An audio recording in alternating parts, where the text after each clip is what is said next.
Hello and welcome to Nana's Crafty Home. My name is Tanya. Today's tutorial is going to show you how to make a double thick crochet pot holder using a crochet square. So you can use any large crochet square as your base, and then we're going to fold it in order to create a double thick pot holder. And this is the front side. This pattern is actually going to be heading to the blog as a free pattern here very soon, and you can find the link to that free pattern below once it becomes available.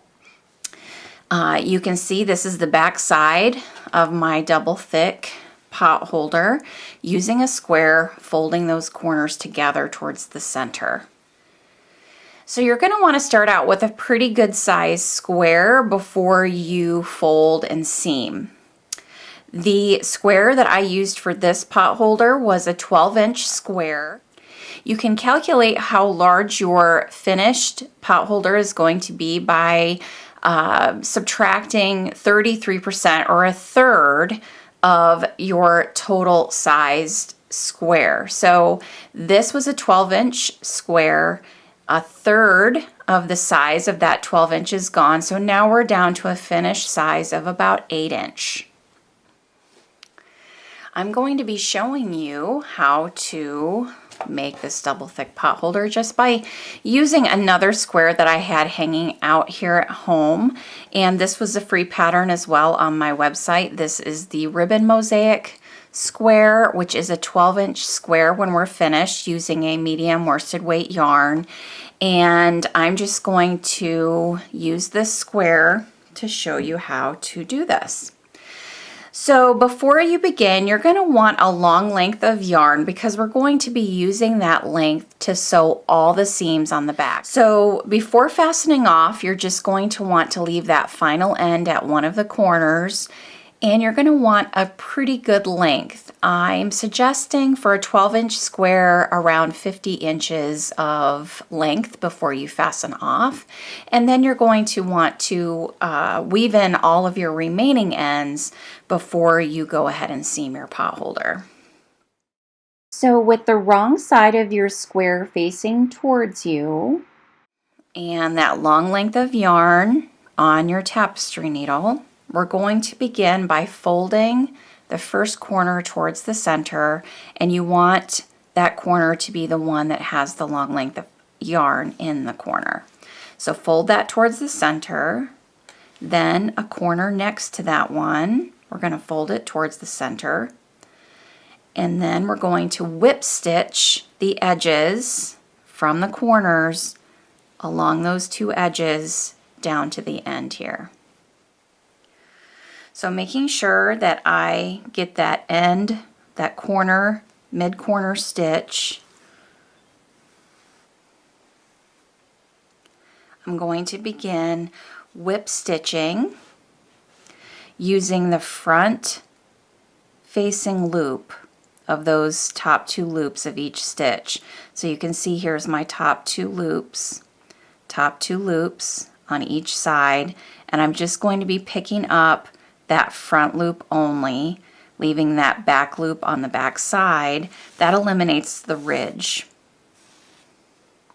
Because we have the same color of yarn that we have for that final round, this is going to be an invisible join. So we're just going to be whip stitching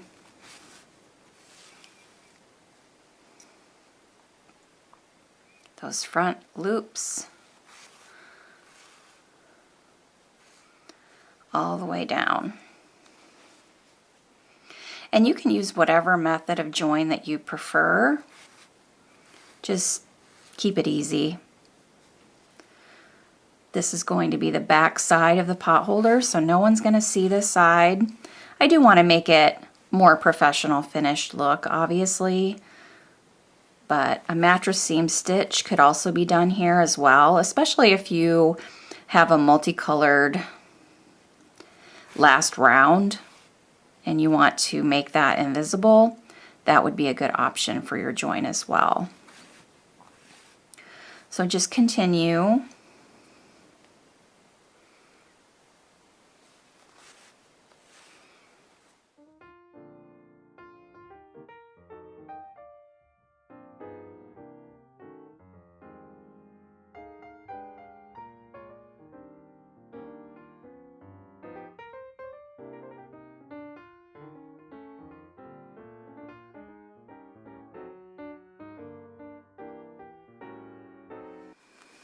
Okay, so I have completely sewn those edges together, and now it's time to sew another edge. And I want to use the same length of yarn, so I'm going to insert my needle inside my pot holder. Pull that end through. No one's going to see this because this is going to be inside that finished double thick pot holder. And it doesn't matter which corner you want to seam next. Just fold one of the remaining quarters then towards the center. Then with your needle, pick up that middle corner.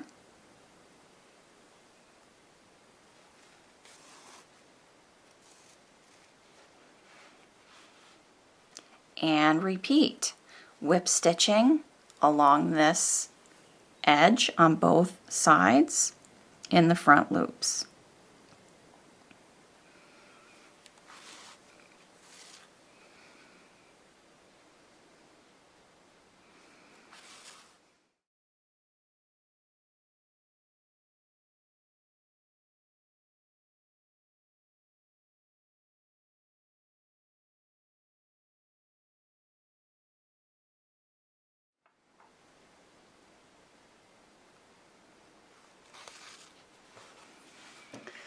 So now what I want to do, since I need to seam both of these edges, is with my needle, I'm going to again insert that into the inside of my pot holder and pull that through.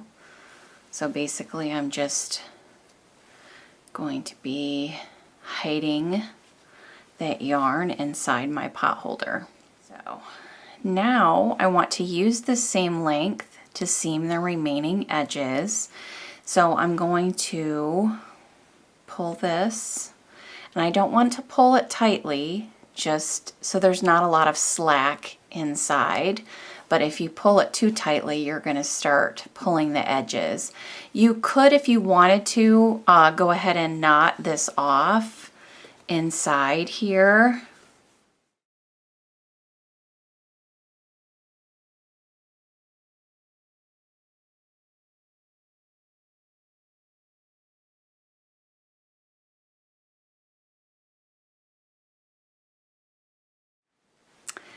And I'm going to run it to this edge, fold my last corner down, and I'm going to work my seam exactly the same as I have my previous ones, working from this edge to the center, and then from the center over to the edge to finish sewing these together. The important thing to remember when you're folding this corner in, you're getting ready to seam from this edge, that your stitches are going to line up to the center of your pot holder. So before you get started, fold those, make sure your stitches are lining up and you have the same amount of stitches on both sides to that corner.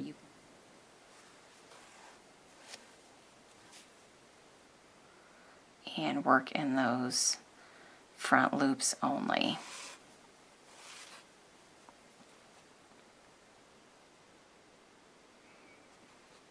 And just continue seaming that edge to that center corner. So I've worked along these two edges here, and I'm at my middle corner. So this is where all four corners join in the center. And at this middle section, it would be a good idea if you worked a couple of extra stitches just to reinforce and close any potential gaps that you might have. You may have to do more depending on how rounded your corners are. This one was pretty pointed, so pretty easy to get those corners together without a gap. but to just place a few extra stitches, reinforcing that center or middle section before you then go on to this these final two edges that are going to get seamed together. Just continue along these final two edges until I have all of my edges joined.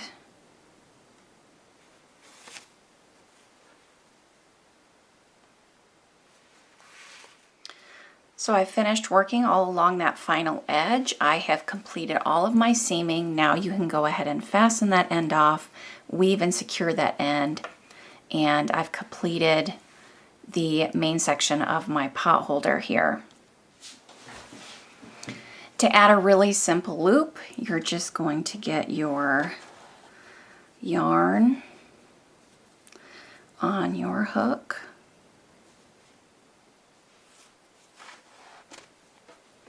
And we're going to join to any of the corners, just inserting our hook under a couple of loops or a couple of stitches on one of those corners and join our yarn with a slip stitch. Now you're going to chain 16 or however big you want your loop. 16 is a pretty good size loop.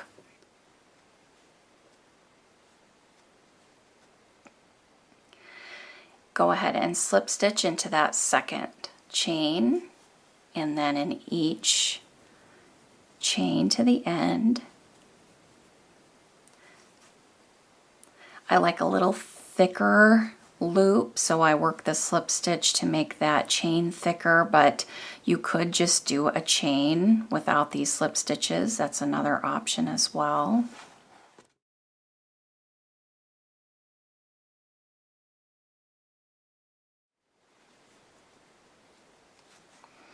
Once you've worked a slip stitch in every chain, we're going to fasten off. Pull that end through. Place that end on our yarn needle here.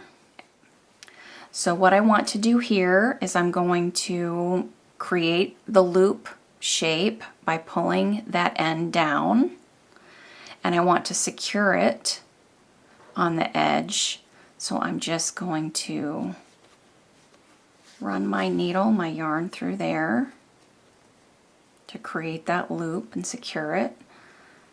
Probably work a couple more passes because you want that to be really nice and secure.